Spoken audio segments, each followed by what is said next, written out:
J'ai commandé ce sérum à l'acide azélaïque de la marque Anua sur une boutique Amazon fiable, sauf que le deuxième ingrédient est du disodium azélate et non de l'acide azélaïque, contrairement à la liste d'ingrédients qui est présente sur YesStyle. Vous pensez que ce produit est un faux? Depuis quelques semaines, sur les réseaux sociaux, en particulier du côté anglo-saxon, il y a une controverse dans le monde du skincare, des soins du visage, des soins de la peau, au sujet de la marque Anua. Pour ma part, ça fait déjà un moment que je vois ces controverses, mais plus récemment, cela a en quelque sorte explosé suite à la vidéo d'un formulateur en cosmétique qui a aussi sa propre marque et dont la vidéo a atteint beaucoup plus de monde que les vidéos précédentes que j'avais pu voir sur ce sujet.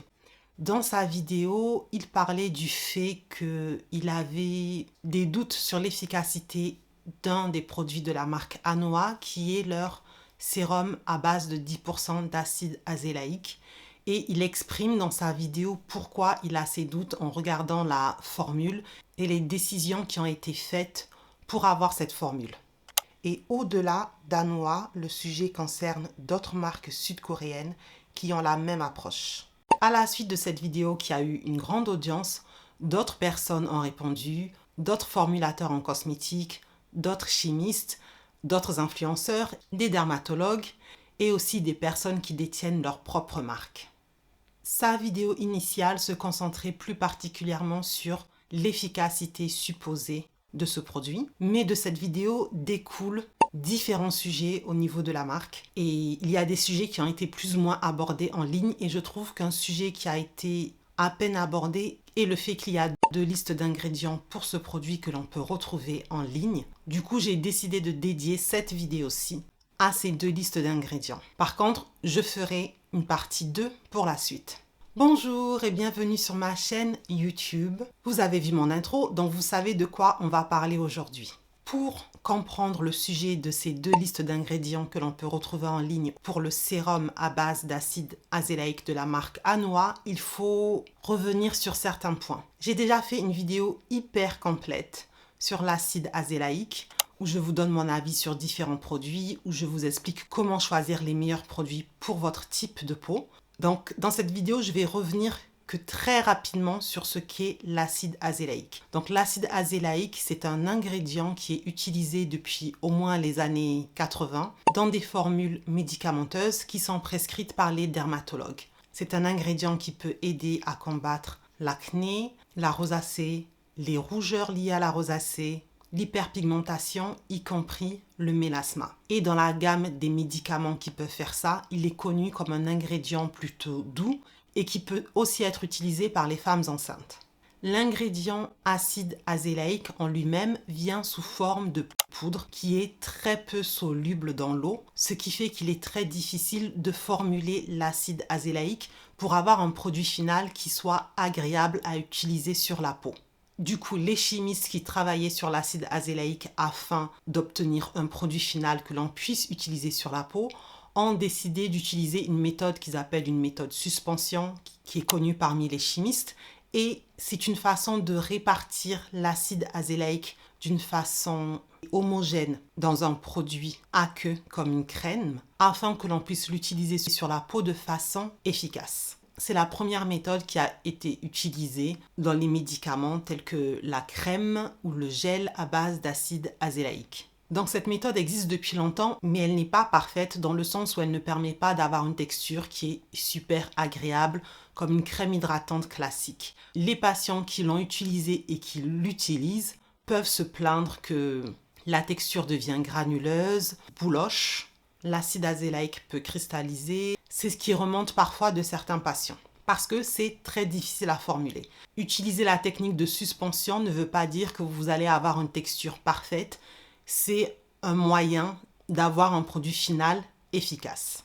Plus récemment, en 2015, une nouvelle texture est sortie en tant que médicament sous forme de mousse. Et lorsque l'on regarde la documentation concernant le développement de ce produit, on se rend compte que bien sûr, l'objectif final est d'avoir des résultats, mais que lors du développement de ce produit, les équipes ont aussi fait attention à l'esthétique et l'élégance de la formule pour permettre aux patients d'être bien sûr encore plus incités d'utiliser le produit si le produit est agréable à utiliser. Et pour ça, ils ont utilisé toujours la même méthode de suspension, mais avec une version micronisée beaucoup plus petite d'acide azélaïque, avec pour objectif que la texture finale soit plus élégante. J'ai parlé de l'acide azélaïque micronisé dans ma vidéo complète sur l'acide azélaïque parce que ma suspicion dans cette précédente vidéo était que les marques de cosmétiques qui ces dernières années lancent des produits à base d'acide azélaïque probablement utiliser ce type d'acide azélaïque parce qu'on ne retrouve pas autant de remarques sur le fait que tel ou tel produit bouloche ou granule. Donc, c'est ma supposition par rapport au timing. Bref, si vous regardez la vidéo précédente, vous comprendrez. Mais malgré cette méthode, les produits à base d'acide azélaïque, jusqu'à très récemment en tout cas, n'avaient pas une texture parfaite.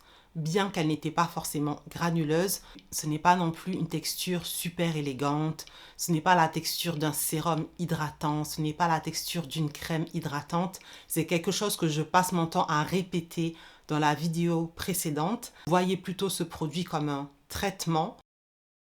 Pour ma part, ça fait plus de 10 ans déjà que j'utilise des produits à base d'acide azélaïque. Donc j'ai vraiment vu l'évolution des produits à travers le temps. Et c'est pour ça que je peux vraiment affirmer que bien que les textures ne soient pas forcément désagréables, elles ne sont pas hyper élégantes. Et lorsque j'étais en train de préparer la vidéo complète sur l'acide azélaïque, je m'étais dit que j'allais essayer de rajouter 1 ou 2 produits à base d'acide azélaïque en plus de ce que j'avais déjà testé pour vous en parler. Donc j'ai regardé pas mal ce qui se faisait en ligne, ce qui était à la mode. Et le produit de la marque Anua est le produit qui revenait le plus souvent. Du coup, j'ai passé un peu de temps à regarder les avis en ligne et surtout les avis sous forme de vidéo qui montraient le produit, qui décrivaient tout ce qu'il y avait à dire sur le produit. Et ce qui m'a tout de suite étonnée, c'est la texture du produit qui a une texture très aqueuse, très lisse, qui s'étale facilement sur la peau, avec un côté hydratant. C'est comme ça que tout le monde décrivait ce produit. Et ça m'a tout de suite interpellée, étant donné que depuis des années que je m'intéresse à l'acide azélaïque, tous les formulateurs en cosmétique que j'ai pu entendre disent que l'acide azélaïque est très compliqué à formuler, c'est très compliqué d'avoir une texture élégante, c'est très compliqué, ça se dissout pas dans l'eau et blablabli et blablabla. Et là, tout d'un coup, je vois une formule super élégante qui contient 10% d'acide azélaïque, donc une concentration similaire aux produits que j'ai pu utiliser avant. Et en fait, la première réflexion que j'ai eue a été que ce produit n'utilise probablement pas de l'acide azélaïque, mais un dérivé d'acide azélaïque que je connaissais et qui est utilisé par une autre marque comme la marque Geek & Gorgeous. C'est d'ailleurs avec leur produit qu'ils appellent EPAD, un produit que j'avais déjà testé et dont j'ai parlé dans ma vidéo sur l'acide azélaïque. Les dérivés d'acide azélaïque peuvent permettre d'avoir certains bénéfices de l'acide azélaïque, mais contrairement à l'acide azélaïque lui-même, les dérivés peuvent facilement se dissoudre dans l'eau et permettent d'obtenir une texture super agréable. Donc je me suis dit que pour des raisons marketing, ils avaient probablement gardé le nom acide azélaïque, mais que dans la liste d'ingrédients, j'allais retrouver le nom du dérivé. Je suis allée sur leur site et j'ai été surprise de voir dans la liste d'ingrédients l'acide azélaïque et non le dérivé, ce qui m'a laissé encore plus perplexe. J'ai passé du temps sur le site en me disant que peut-être qu'ils avaient un brevet spécifique, qu'ils avaient créé quelque chose de spécial pour permettre d'avoir cette texture avec l'acide azélaïque, ou qu'il y avait peut-être une communication sur leur site expliquant comment ils arrivaient à cette texture, différente de tous les autres produits qui existent, ou en tout cas qui existaient à l'époque, mais il n'y a toujours pas d'informations là-dessus sur le site de Anua. Du coup, n'ayant pas de réponse à mes questions, ayant des doutes sur le produit, j'ai préféré ne pas le tester, ne pas l'acheter et ne pas en parler dans ma vidéo sur l'acide azélaïque. Mais pendant que je finalisais la préparation de cette vidéo, je suis tombée sur des formulatrices en cosmétique qui ont aussi leur propre marque et qui font des podcasts et des vidéos sur YouTube. Et dans une de leurs vidéos, elles donnaient leur avis sur plusieurs produits à base d'acide azélaïque. Et parmi ces produits se trouvait le sérum de la marque Anua. Lorsqu'elles ont parlé de ce produit, elles-mêmes ont attiré l'attention sur le fait que sa texture était inhabituelle par rapport à ce que l'on connaît des produits à base d'acide azélaïque et par rapport à ce que l'on sait de l'ingrédient en lui-même qui est très peu soluble dans l'eau. Donc, leur explication en se basant sur la liste d'ingrédients complète et le fait que l'acide azélaïque que l'on retrouve dans la bouteille n'est pas ce qu'ils appellent de l'acide azélaïque libre, la molécule originale, mais une version ionisée. L'acide azélaïque, comme son nom l'indique, est un acide, donc il a un pH qui est en dessous de 7. Lorsque l'on regarde la formule, il y a un ingrédient qui est le 4e ingrédient dans la liste, qui s'appelle sodium hydroxyde, et cet ingrédient est une base, donc avec un pH qui est très élevé, proche de 14. Donc cet ingrédient neutralise l'acide azélaïque et on dit qu'il ionise l'acide azélaïque et donc il transforme l'acide azélaïque en version ionisée de l'acide azélaïque. Certains en parlent aussi d'un sel et comme tous les sels, il peut facilement se dissoudre dans l'eau. Le résultat de cette ionisation est du disodium azélate et un reste d'acide azélaïque. Et je rajouterai que cette technique d'ionisation, d'après les formulateurs en cosmétique ou les chimistes que j'ai pu entendre, n'est pas quelque chose de nouveau, ce n'est pas une innovation, ce n'est pas une technologie spéciale, c'est quelque chose de connu que Anua a décidé d'appliquer à l'acide azélaïque dans leurs produits. La liste d'ingrédients que l'on voit le plus partout, par exemple sur Sephora France ou YesStyle, y compris sur le site de la marque Anua, et la liste d'ingrédients originale où l'acide azélaïque est le 2e ingrédient et le sodium hydroxyde est le 4e ingrédient. Sur certains sites comme Boots en Irlande ou Boots en Angleterre ou Beauté Privée en France, Korean Skincare en France ou Look Fantastic France, et j'ai aussi pu trouver un site finlandais où l'on retrouve cette nouvelle version de liste d'ingrédients. Et lorsque l'on regarde la 2e liste d'ingrédients qui circule sur Internet, on retrouve en premier le disodium azélate au lieu de l'acide azélaïque. Le sodium hydroxyde a disparu de la liste. Et plus loin, en tant que 7e ingrédient, on retrouve l'acide azélaïque.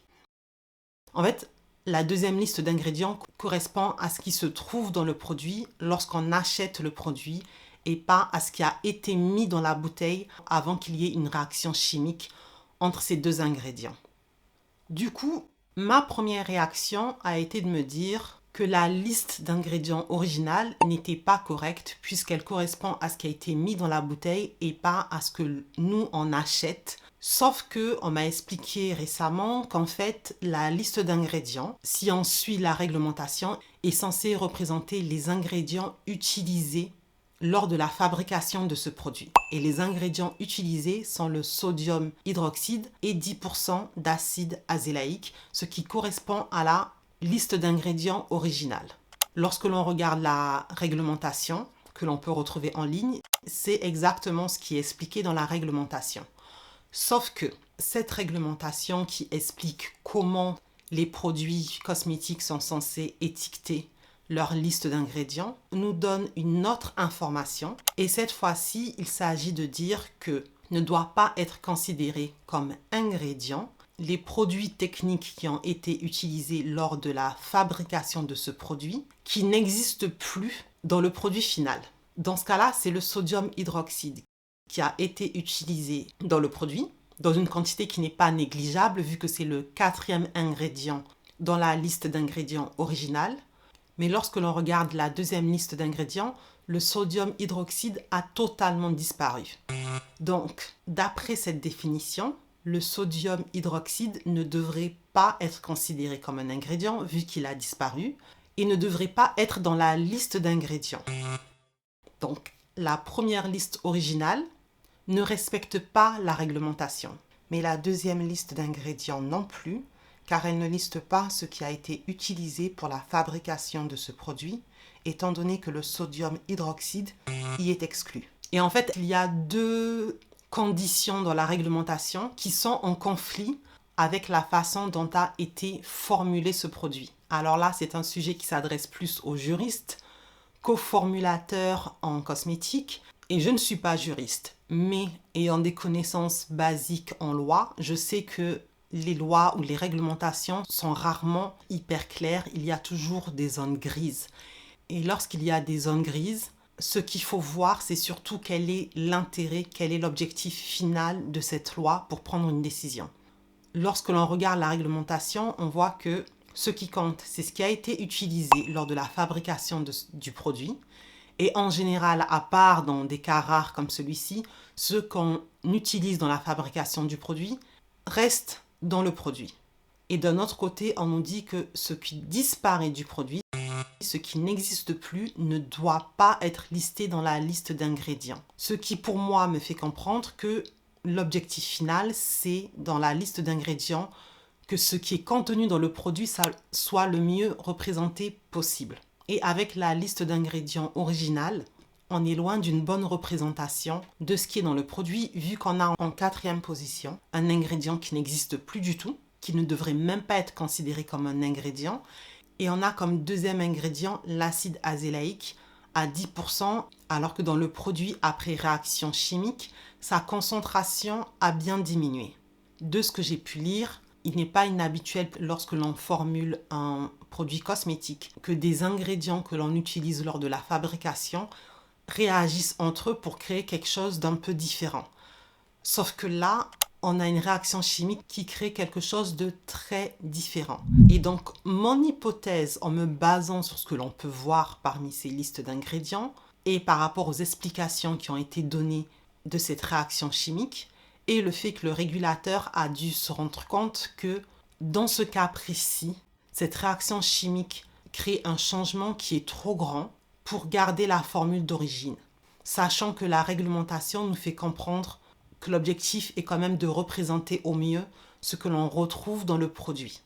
Donc, mon hypothèse, en attendant que ANOA nous donne des informations, parce que jusqu'à présent, ANOA n'a rien dit, et que la réglementation européenne, les régulateurs européens ont demandé à ANOA de mettre à jour leur liste d'ingrédients.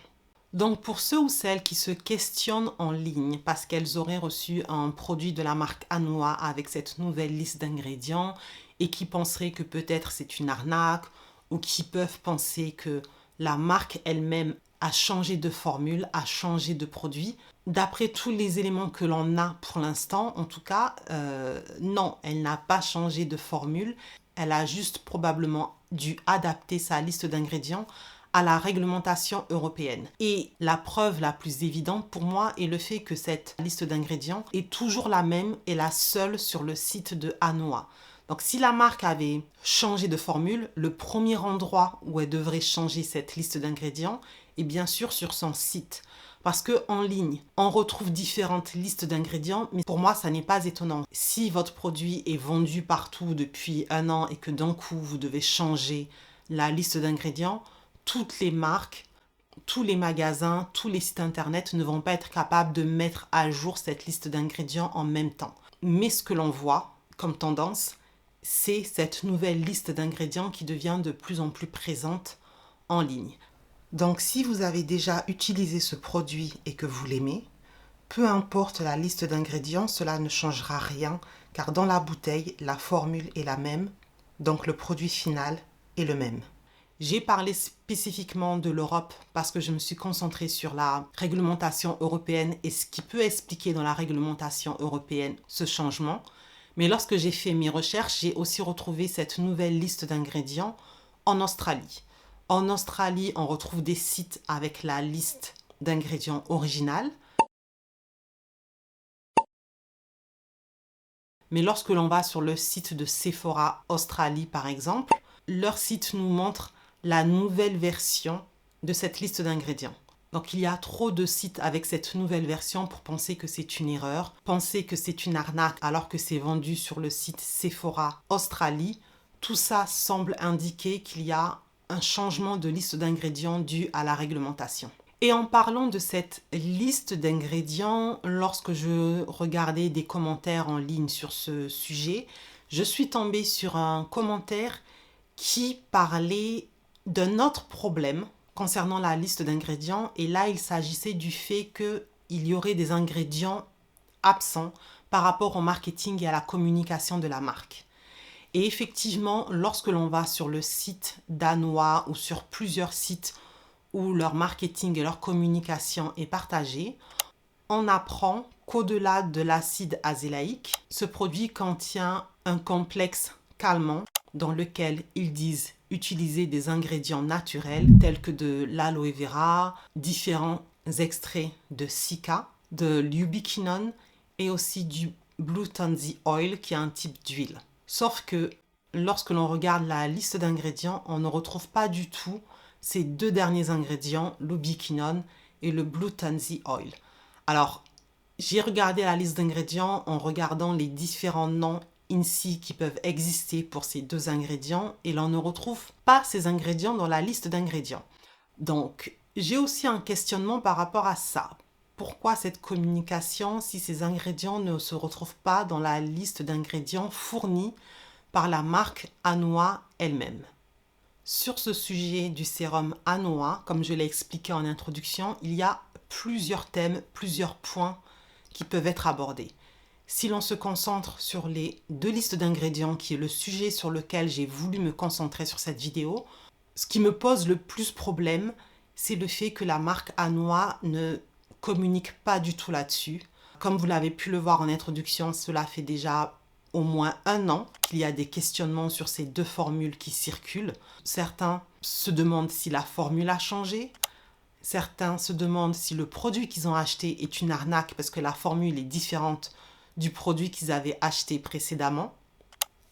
Et depuis 1 an, il n'y a pas de retour de la marque, il n'y a pas de communication de la marque. Dans le même temps, pour ma part, ce n'est pas la première fois que je vois une marque mettre à jour sa liste d'ingrédients pour respecter la réglementation.